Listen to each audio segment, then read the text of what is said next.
10ാം തരം അടിസ്ഥാന പാഠാവലിയിലെ 2ാമത്തെ യൂണിറ്റിലെ 3ാമത്തെ പാഠമാണ് കെത്തളു.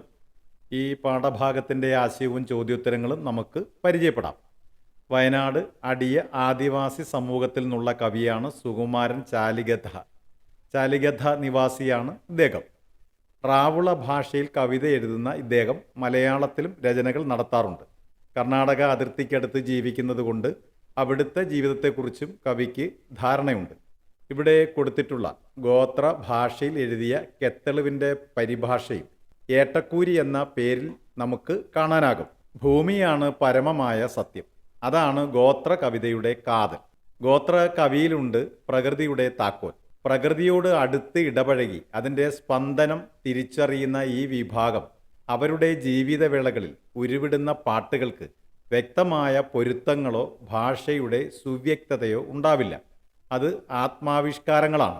ഗോത്രകവിതയുടെ വൈവിധ്യവും വ്യാപ്തിയും വളരെ വലുതാണ്. അത് മാറ്റത്തിന് വേണ്ടിയുള്ള തീവ്രതയും ശക്തിയും നിറഞ്ഞതാണ്. അത് ഉണർന്നു വരുന്ന തദ്ദേശീയ കവിതയുടെ ഉണർവാണ്. അതായത് ഒരു പുതിയ നവോത്ഥാനം. സ്വന്തം മണ്ണും കാടും വെള്ളവും നിലനിർത്താനുള്ള അവരുടെ ആവശ്യവും വേദനയും വിവരിക്കുന്നതിനുള്ള വഴിയായിട്ടാണ് കവിത ഈ സമൂഹങ്ങളിലേക്ക് വന്നിട്ടുള്ളത്. അവരുടെ രോഷം പ്രകടമാക്കി പ്രകൃതിയുടെ സമ്പൂർണതയ്ക്ക് വേണ്ടിയുള്ള വാദങ്ങൾ ഉന്നയിച്ചുകൊണ്ട് മനുഷ്യത്വത്തിന് ഒരു വീട് നിർമ്മിക്കാൻ അവർ ശ്രമിക്കുന്നു. ഇനി നമുക്ക് പാഠഭാഗത്തിൻ്റെ ആശയത്തിലേക്ക് കടക്കാം. ഇന്നലെ ഒരു കാട്ടാന പെറ്റു, പ്രസവിച്ചു എന്നർത്ഥം. പെറ്റുവീണ കുഞ്ഞാകട്ടെ കറുത്തതാണ്. കാട്ടിലെ പുഴയിൽ കാണപ്പെടുന്ന കുഴിയിൽ നീർക്കാക്ക മുങ്ങുന്നത് കണ്ട്, നീർക്കാക്ക വെള്ളത്തിൽ സഞ്ചരിക്കുന്ന ഒരിനം പക്ഷിയാണ്. മീനുകൾ ഇതേ സമയം വീട്ടുതിണ്ണ, അതായത് വരാന്ത കോലായ എന്ന് അർത്ഥം, വീട്ടുതിണ്ണ കെട്ടുന്നു. മത്സ്യങ്ങൾ ഭയപ്പെട്ട് മാറിപ്പോകുന്നു. മരത്തിന്മേൽ കാണുന്ന മരവാഴപ്പൂക്കൾ മരത്തിൽ വളരുന്ന ചെടികളാണ്. 5-8 പെണ്ണിനെ തേടുന്നു. സ്ത്രീകൾ തലയിൽ പൂ ചൂടാറുണ്ടല്ലോ, അവരെ കാത്തിരിക്കുന്നു എന്ന് സാരം. പുഴയിലേക്ക് മുങ്ങാങ്കുഴിയിട്ട്, വെള്ളത്തിനടിയിലൂടെയുള്ള നീന്തലാണ് മുങ്ങാങ്കുഴി എന്നതുകൊണ്ട് ഇവിടെ അർത്ഥമാക്കുന്നത്. കല്ലുന്തി മീനിന് മൂക്കുത്തി വേണമെന്ന ആശയുണ്ട്. കല്ലുന്തി മീനും ഒരുതരം മത്സ്യമാണ്. കന്നാരം പുഴയിലൂടെ എത്തുന്ന കല്ലുകൾ ഉരസി ഉരസി നരസിക്ക് നരവീണു. ഇവിടെ കല്ലുകൾ നിരന്തരമായി ഉരസുന്നതിലൂടെ വരുന്ന മാറ്റത്തെ നരസിക്ക് നരവീണു എന്ന് കൽപ്പിക്കുന്നു. പൊൻകുഴിപ്പുഴ പൊന്നും ചുമന്നുകൊണ്ട് കാട്ടിലേക്ക് ഓടിക്കളഞ്ഞു. പുഴ ഒഴുകിപ്പോകുന്നതിനെയാണ് ഇവിടെ അർത്ഥമാക്കുന്നത്. വിരിഞ്ഞു നിൽക്കുന്ന കൈതപ്പൂവിന് സുഗന്ധം പരത്താനായി കാറ്റ് വഴികാട്ടിയായി എത്തുന്നു. പരിസരം വിചാരിച്ചുറങ്ങിയ കാട്ടുമുയൽ വലയിലെന്ന പോലെ പുല്ലുകളിൽ പെട്ടു.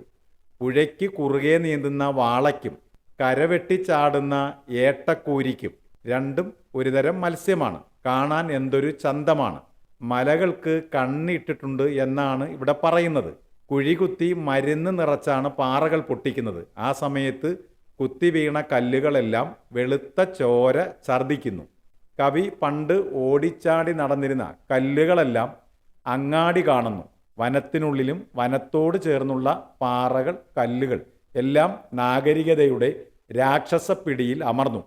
മാത്രവുമല്ല, കവിയുടെ കുട്ടിക്കാലത്ത് ഇരുന്നിരുന്ന മരത്തിൽ എല്ലാം വഴുക്കലാണ്. കയ്യേറ്റം മൂലം പ്രകൃതിയിൽ നിന്ന് അകന്നു പോകുന്ന ഒരു ജനതയുടെ ജീവിവർഗത്തിൻ്റെ ചിത്രം ഇവിടെ വ്യക്തമാണ്. 7 മലകൾ ചാടിയിട്ടും 7 പുഴകൾ കടന്നിട്ടും ഏട്ടക്കൂരി ഒരിനം മത്സ്യമാണ്. തിരിച്ചിറങ്ങുന്നു. അവ മുട്ടയിടുന്ന കാലത്ത് പോലും ആക്രമിക്കപ്പെടുന്നു. എത്ര പുഴകളും എത്ര തന്നെ മലകളും കടന്നുപോയാലും എവിടെയും രക്ഷയില്ലാതെ പോകുന്ന അവസ്ഥയാണ് അവയ്ക്കുള്ളത്. ഇത് നിലനിൽപ്പിൻ്റെ പ്രശ്നമാണ്. നിലനിൽക്കാൻ കഴിയാതെ വരുന്നതിൻ്റെ രോഷവും പ്രതിഷേധവും വരികളിൽ വ്യക്തമാണ്. ഇവിടെയാണ് കവിത എഴുതപ്പെടുന്നതിനപ്പുറം എഴുതി പോകുന്നത്. ഇനി നമുക്ക് ചോദ്യങ്ങളും അതിൻ്റെ ഉത്തരവും മനസ്സിലാക്കാം. 1ാമത്തെ ചോദ്യം, കവിതയിൽ ആവിഷ്കരിച്ചിരിക്കുന്ന ദൃശ്യങ്ങൾ എന്തെല്ലാം? അവയുടെ സവിശേഷതകൾ അവതരിപ്പിക്കുക. വാക്കുകൾ കൊണ്ട് ചിത്രം വരയ്ക്കുന്നവരാണ് എഴുത്തുകാർ. കവിതയിലേക്ക് എത്തുമ്പോൾ അതിന് കുറെ കൂടി സൗന്ദര്യം ലഭിക്കുന്നു. ഇവിടെ പാഠഭാഗത്ത് ഇന്നലെ ഒരു കാട്ടാന പെറ്റുവെന്നും പിറന്നു വീണ കുഞ്ഞ് കറുത്തതാണെന്നും ചോലക്കാട്ടിലെ നീർക്കാക്ക മുങ്ങിയ കുഴിയിൽ മീനുകൾ വീട്ടുതിണ്ണ കെട്ടുന്നതായും പറയുന്നു. മരത്തിന്മേൽ കാണുന്ന മരവാഴപ്പൂക്കൾ പെണ്ണിനെ തേടുന്നതും മുങ്ങാങ്കുഴിയിട്ട കല്ലുന്തി മീനിന് മൂക്കുത്തി വേണം എന്ന് പറയുന്നതും ഇവിടെ കാണാം. കന്നാരം പുഴയിലെ കല്ലുകൾ ഉരസി ഉരസി നരസിക്ക് നരവീണെന്നും പൊൻകുഴിപ്പുഴ കാട്ടിലേക്ക് മറഞ്ഞെന്നും പറയുന്ന കവി കൈതപ്പൂവിന് വഴിവെട്ടിപ്പോകുന്ന കാറ്റിനെക്കുറിച്ചും പറയുന്നു. കാട്ടുമുയലിനെക്കുറിച്ചും പുഴവെട്ടി നീന്തുന്ന വാളയെക്കുറിച്ചും കരവെട്ടി ചാടുന്ന ഏട്ടക്കൂരിയെക്കുറിച്ചും പറയുന്നിടത്ത് നിറഞ്ഞ ചിത്രങ്ങളാണ് വായനക്കാരന് ലഭിക്കുന്നത്. വായനക്കാരന്റെ മനസ്സിൽ വെറും ചിത്രങ്ങളായല്ല ദൃശ്യങ്ങൾ കവി അവതരിപ്പിക്കുന്നത്. അതിനും അപ്പുറം ഓരോ ചിത്രവും സവിശേഷമായ ആസ്വാദനത്തിനും ചിന്തയ്ക്കും വക നൽകുന്നു. രണ്ടാമത്തെ ചോദ്യം, കവിതയിലെ ഗോത്ര ഭാഷാപദങ്ങൾക്ക് തുല്യമായ പ്രാദേശിക പദങ്ങൾ കണ്ടെത്തി പട്ടികപ്പെടുത്തുക. ഇവിടെ മാതൃക കൊടുത്തിട്ടുണ്ട്. നമുക്ക് ബാക്കിയുള്ള ഭാഗം കൂടി മനസ്സിലാക്കാം. കാണി ഇല്ല എന്നർത്ഥം. ഏവു ഏഴ്, നീരുകാക്ക നീർക്കാക്ക, ഗുണ്ട് കുഴി, മരമ്പാവു മരവാഴ, മൂക്കുവെട്ട് മൂക്കുത്തി, കാടുക്ക് കാട്ടിലേക്ക്. മൂന്നാമത്തെ ചോദ്യം, കുത്തിവീണ കല്ലുകളെല്ലാം വെളുത്ത ചോര കക്കുന്നു. കവിയുടെ വേദനയിൽ സമത്വബോധത്തിന്റെ വിശാല തലങ്ങൾ കണ്ടെത്താനാവുമോ? ചർച്ച ചെയ്യുക. സമത്വത്തിൻ്റെയും സാഹോദര്യത്തിൻ്റെയും ഉദാത്തമായ ചിന്തകൾ പുലർത്തേണ്ടവരാണ് എഴുത്തുകാർ. ഇവിടെ കവിയുടെ വേദനയിൽ സമത്വബോധത്തിൻ്റെ വിശാലതകൾ വായനക്കാരന് കണ്ടെത്താനാകും. നഗരവൽക്കരണത്തിൽ നകന്ന് പ്രകൃതിയുമായി സഹകരിച്ച് ജീവിക്കുന്നതിനാൽ ഗോത്രവർഗം പലപ്പോഴും സമൂഹത്തിൽ നിന്ന് ഒറ്റപ്പെട്ടവരായിരിക്കും. തന്നെക്കുറിച്ച് മാത്രമല്ല മറ്റുള്ളവരെക്കുറിച്ച് കൂടി അറിയുമ്പോഴാണല്ലോ നാം ശരിയായ തരം മനുഷ്യരാകുന്നത്.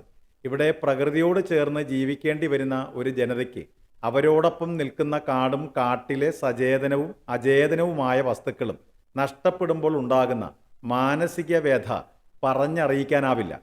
കുത്തിവീണ കല്ലുകളെല്ലാം വെളുത്ത ചോര കക്കുന്നു എന്ന് പറയുന്നിടത്ത് തന്നോടൊപ്പം ഉള്ളതിനെ അറിയുക, അതിനെ നിലനിർത്തേണ്ടതിൻ്റെ ആവശ്യകത തിരിച്ചറിയുക, ഇത്തരത്തിലുള്ള മഹത്തായ മനസ്സ് വായിച്ചെടുക്കാൻ കഴിയും.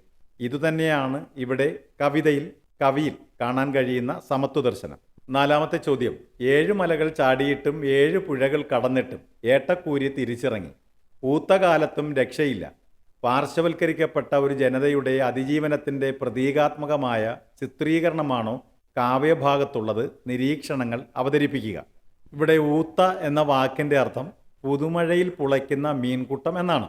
പാർശ്വവൽക്കരിക്കപ്പെട്ട അല്ലെങ്കിൽ അരികുവൽക്കരിക്കപ്പെട്ട, അതായത് മാറ്റി നിർത്തപ്പെട്ട ഒരു ജനതയുടെ അതിജീവനത്തിൻ്റെ പ്രതീകാത്മകമായ ചിത്രമാണ് കെത്തളു അല്ലെങ്കിൽ ഏട്ടക്കൂരി എന്ന കവിതയിലൂടെ ലഭിക്കുന്നത്.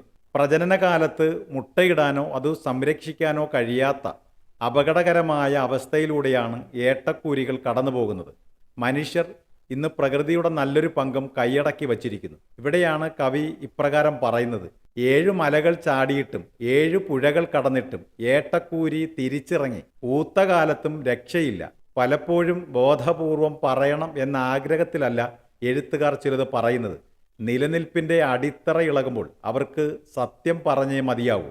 അത് പ്രത്യക്ഷത്തിൽ പറയാൻ എഴുത്തുകാരന് കഴിയില്ലെങ്കിൽ അവർ പ്രതീകാത്മകമായി, അതായത് സിംബോളിക്കായി അത് അവതരിപ്പിക്കും. അത്തരത്തിൽ മാറ്റി നിർത്തപ്പെട്ട ഒരു ജനതയുടെ ഗോത്രവർഗത്തിന്റെ അതിജീവനത്തിന്റെ പ്രതീകാത്മകമായ ചിത്രീകരണമാണ് പാഠഭാഗത്തുള്ളത്.